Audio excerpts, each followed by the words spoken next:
শিবলিঙ্গের ওপর কে পা রেখেছিল আর কেনই বা পা রেখেছিলেন? মহাদেবের পরম ভক্তের মধ্যে একজন হলেন কানাপ্পা।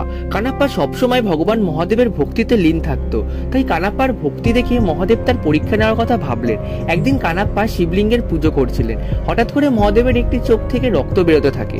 এটা দেখে সে খুব ভয় পেয়ে যায় আর সঙ্গে সঙ্গে তীর দিয়ে তার একটা চোখ বের করে শিবলিঙ্গে লাগিয়ে দেয়, যার ফলে একটি চোখ থেকে রক্ত বের হওয়া তো বন্ধ হয়ে যায়, কিন্তু তার কিছুক্ষণ পরে শিবলিঙ্গের অন্য চোখ দিয়েও রক্ত বেরোতে লাগে। আর যখনই কানাপ্পা তার অন্য চোখটি বের করতে যাবে তখনই সে ভাবলো, আমি যদি চোখ বের করে দিই তাহলে আমি অন্ধ হয়ে যাব, আর অন্ধ হয়ে গেলে শিবলিঙ্গে কিভাবে চোখটি লাগাবো। এই জন্য কানাপ্পা তার পায়ের আঙুল দিয়ে শিবলিঙ্গের চোখে রাখার পর সে তার তীর দিয়ে তার অন্য চোখটি বের করে শিবলিঙ্গে লাগালেন। এর ফলে মহাদেব অত্যন্ত খুশি হয়ে তাকে দর্শন দিয়ে তার চোখ পুনরায় ফিরিয়ে দিলেন। আর এটা তো ছিল ভগবান মহাদেবের অলৌকিক লীলা। তাই সকলে মিলে কমেন্ট বক্সে লিখুন হর হর মহাদেব আর চ্যানেলটি সাবস্ক্রাইব করে দিন।